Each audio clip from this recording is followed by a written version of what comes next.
ইন্দোনেশিয়ার নিকেল কূটনীতি। একবিংশ শতাব্দীর ভূ রাজনৈতিক প্রেক্ষাপটে খনিজ সম্পদ, বিশেষ করে ক্রিটিক্যাল মিনারেলসের গুরুত্ব ক্রমশ বৃদ্ধি পাচ্ছে। বৈদ্যুতিক যানবাহন, নবায়নযোগ্য শক্তি প্রযুক্তি এবং উচ্চ প্রযুক্তির ইলেকট্রনিক্স সামগ্রীর মতো আধুনিক শিল্পের জন্য নিকেল অপরিহার্য একটি উপাদান। এই প্রেক্ষাপটে বিশ্বের বৃহত্তম নিকেল উৎপাদক ইন্দোনেশিয়া এক ব্যতিক্রমী কূটনৈতিক অবস্থানে রয়েছে। তারা একদিকে যেমন নিজ দেশের অর্থনৈতিক সমৃদ্ধি চাইছে, তেমনি অন্যদিকে মার্কিন যুক্তরাষ্ট্র ও চীনের মধ্যে তীব্র প্রতিযোগিতার মাঝখানে নিজেদের অবস্থান ঠিক করার চেষ্টা করছে। ইন্দোনেশিয়া বিশ্বের মোট নিকেল সরবরাহের প্রায় 30% উৎপাদন করে। এর নিকেল রিজার্ভ আনুমানিক 21 মিলিয়ন মেট্রিক টন, যা বিশ্বের মোট রিজার্ভের 22%। বিশেষ করে বৈদ্যুতিক গাড়ির ব্যাটারিতে ব্যবহৃত হাই প্রেশার অ্যাসিড লিচ প্রক্রিয়ার জন্য উপযুক্ত লিমোনাইট আকরিক ইন্দোনেশিয়ায় প্রচুর পরিমাণে পাওয়া যায়। এই কারণে বৈদ্যুতিক গাড়ির প্রস্তুতকারক এবং ব্যাটারি সরবরাহকারী সংস্থাগুলির কাছে ইন্দোনেশিয়া একটি অনিবার্য নাম। ইন্দোনেশিয়া কেবল নিকেল উৎপাদক হিসাবে থাকতে চায় না, বরং তারা চায় গ্লোবাল নিকেল সাপ্লাই চেনে একটি গুরুত্বপূর্ণ এবং উচ্চ মূল্য সংযোজিত ভূমিকা পালন করতে। এই লক্ষ্যে ইন্দোনেশিয়া 2018 সাল থেকে ধাপে ধাপে কাঁচামাল নিকেল আকরিক রপ্তানি নিষিদ্ধ করেছে। তাদের উদ্দেশ্য স্পষ্ট: বিদেশি বিনিয়োগকারীদের আকর্ষণ করে দেশে নিকেল প্রক্রিয়াকরণ শিল্প, বিশেষ করে স্টেনলেস স্টিল ও ব্যাটারি তৈরির কারখানা স্থাপন করা। এই নীতিকে ভ্যালু অ্যাড পলিসি বলা হয়, যা দেশের অর্থনীতিকে আরও শক্তিশালী করার এবং কর্মসংস্থান সৃষ্টির একটি কৌশল। এই নীতির ফলে ইন্দোনেশিয়ায় নিকেল স্মেল্টার এবং ব্যাটারি কারখানা স্থাপনে বিদেশি বিনিয়োগের ঢল নেমেছে। তবে এর একটি বড় অংশ এসেছে চীন থেকে। ইন্দোনেশিয়ার নিকেল প্রক্রিয়াকরণ শিল্পের দ্রুত প্রসারে চীনের বিনিয়োগ এবং প্রযুক্তিগত সহায়তা অপরিহার্য ভূমিকা পালন করেছে। গত কয়েক বছরে চীনের বিভিন্ন কোম্পানি যেমন টিশন গ্রুপ নিকেল স্মেল্টার এবং HPAL প্ল্যান্ট স্থাপনে বিলিয়ন বিলিয়ন ডলার বিনিয়োগ করেছে। এর ফলে ইন্দোনেশিয়া থেকে নিকেল পণ্য, বিশেষ করে নিকেল পিগ আয়রন এবং নিকেল ম্যাটের রপ্তানি ব্যাপক বৃদ্ধি পেয়েছে। চীন ইন্দোনেশিয়ার নিকেল পণ্যের প্রধান গ্রাহক এবং বিনিয়োগকারী। চীনের বিনিয়োগের সুবিধাগুলো স্পষ্ট। চীনের দ্রুত বিনিয়োগের ফলে ইন্দোনেশিয়ার নিকেল প্রক্রিয়াকরণ ক্ষমতা বহু গুণ বৃদ্ধি পেয়েছে। চীনা প্রযুক্তি এবং প্রকৌশল ইন্দোনেশিয়ার শিল্পে নতুন মাত্রা যোগ করেছে। নতুন কারখানাগুলোতে হাজার হাজার ইন্দোনেশীয় নাগরিকের কর্মসংস্থান হয়েছে। নিকেল পণ্যের রপ্তানি বৃদ্ধি দেশের জিডিপিতে ইতিবাচক প্রভাব ফেলেছে।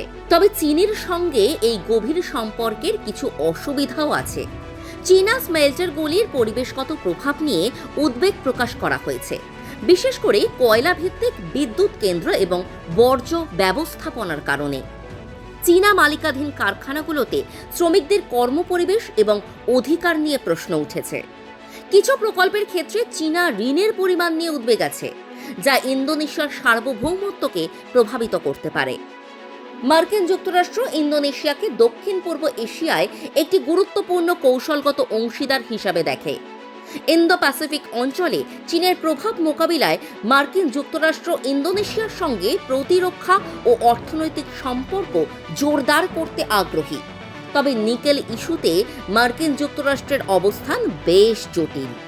তারা চায় ইন্দোনেশিয়া চীনের উপর নির্ভরশীলতা কমিয়ে তাদের মিত্র দেশগুলোর দিকে ঝুঁকে পড়ুক। মার্কিন যুক্তরাষ্ট্রের প্রধান উদ্বেগগুলো হল, চীনের হাতে নিকেল সরবরাহ শৃঙ্খলের নিয়ন্ত্রণ চলে গেলে এটি মার্কিন যুক্তরাষ্ট্রের জাতীয় নিরাপত্তার জন্য ঝুঁকি সৃষ্টি করতে পারে। মার্কিন যুক্তরাষ্ট্র তাদের ইনফ্লেশন রিডাকশন অ্যাক্টের আওতায় যেসব বৈদ্যুতিক গাড়ির ব্যাটারিতে ব্যবহৃত খনিজ মিত্র দেশগুলো থেকে আসে, সেগুলোকে শুল্কমুক্ত সুবিধা দেয়। কিন্তু চীনা বিনিয়োগে তৈরি ইন্দোনেশিয়ার নিকেল পণ্যের ক্ষেত্রে এই সুবিধা নাও থাকতে পারে, কারণ তাদের পরিবেশগত ও শ্রমমান মার্কিন যুক্তরাষ্ট্রের থেকে ভিন্ন।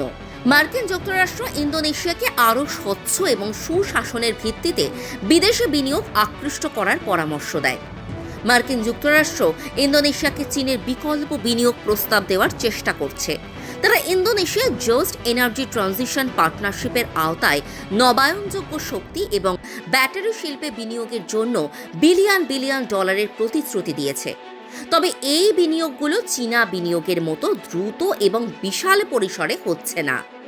ইন্দোনেশিয়ার প্রেসিডেন্ট জোকো উইডোডো মার্কিন যুক্তরাষ্ট্র ও চীনের মধ্যে একটি ভারসাম্যপূর্ণ কূটনীতি অনুসরণ করছেন। তিনি দুই দেশের সঙ্গেই সুসম্পর্ক বজায় রেখে নিজ দেশের স্বার্থ রক্ষা করতে চাইছেন। ইন্দোনেশিয়া কোনো একটি পরাশক্তির পক্ষে সরাসরি অবস্থান নিতে রাজি নয়। তারা নিজেদেরকে একটি স্বাধীন ও সক্রিয় পররাষ্ট্রনীতির দেশ হিসেবে উপস্থাপন করে। ইন্দোনেশিয়ার নিকেল কূটনীতি সফল হলেও ভবিষ্যতে তাদের বেশ কিছু চ্যালেঞ্জের সম্মুখীন হতে হবে। নিকেলের বৈশ্বিক মূল্য ব্যাপকভাবে ওঠানামা করে, যা ইন্দোনেশিয়ার অর্থনীতিকে প্রভাবিত করতে পারে। পরিবেশগত মান উন্নত করার জন্য ইন্দোনেশিয়াকে আন্তর্জাতিক চাপ মোকাবিলা করতে হবে। নিকেল প্রক্রিয়াকরণ প্রযুক্তি দ্রুত উন্নতি হচ্ছে। ইন্দোনেশিয়াকে এই প্রযুক্তির সঙ্গে তাল মিলিয়ে চলতে হবে। মার্কিন যুক্তরাষ্ট্র ও চীনের মধ্যে প্রতিযোগিতা বাড়লে ইন্দোনেশিয়াকে তাদের নিরপেক্ষ অবস্থান বজায় রাখতে আরও বেগ পেতে হবে। তবে ইন্দোনেশিয়ার জন্য বেশ কিছু সুযোগও রয়েছে। বৈদ্যুতিক গাড়ির বাজারে দ্রুত বৃদ্ধির কারণে নিকেলের চাহিদা বাড়তেই থাকবে, যা ইন্দোনেশিয়ার জন্য একটি বিশাল সুযোগ। নবায়নযোগ্য শক্তি প্রযুক্তিতে নিকেলের ব্যবহার বাড়লে ইন্দোনেশিয়ার বৈশ্বিক প্রভাব বৃদ্ধি পাবে। ইন্দোনেশিয়া দক্ষিণ পূর্ব এশিয়া অঞ্চলে নিকেল শিল্পের নেতৃত্ব দিতে পারে, যা আসিয়ানের অর্থনীতিকে শক্তিশালী করতে সাহায্য করবে। ইন্দোনেশিয়ার নিকেল কূটনীতি একটি জটিল কিন্তু অত্যন্ত গুরুত্বপূর্ণ বিষয়। তারা একদিকে বিশ্বের অন্যতম গুরুত্বপূর্ণ খনিজ সম্পদের যোগানদাতা, অন্যদিকে মার্কিন যুক্তরাষ্ট্র ও চীনের মতো পরাশক্তিদের প্রতিযোগিতার মাঝে নিজেদের অবস্থান সুরক্ষিত রাখতে চাইছে। তাদের কাঁচামাল রপ্তানি নিষেধাজ্ঞা এবং উচ্চ মূল্য সংযোজন নীতি দেশের অর্থনৈতিক উন্নয়নে ইতিবাচক প্রভাব ফেললেও এর সঙ্গে পরিবেশগত, শ্রম সংক্রান্ত এবং ভূ রাজনৈতিক ঝুঁকিগুলোও জড়িত। ইন্দোনেশিয়া যদি সফলভাবে এই চ্যালেঞ্জগুলো মোকাবিলা করতে পারে এবং একটি ভারসাম্যপূর্ণ কূটনীতি বজায় রাখতে পারে, তাহলে তারা কেবল নিজেদের অর্থনৈতিক ভবিষ্যৎ সুরক্ষিত করবে না, বরং বৈশ্বিক খনিজ সম্পদ রাজনীতিতে একটি গুরুত্বপূর্ণ খেলোয়াড় হিসাবে নিজেদের অবস্থান আরও শক্তিশালী করবে। ইন্দোনেশিয়ার নিকেল কূটনীতি ভবিষ্যতের ভূ রাজনৈতিক প্রেক্ষাপটে গুরুত্বপূর্ণ খনিজ, এর ভূমিকা এবং একটি উন্নয়নশীল দেশের কৌশলগত অবস্থানের একটি উজ্জ্বল উদাহরণ হয়ে থাকবে।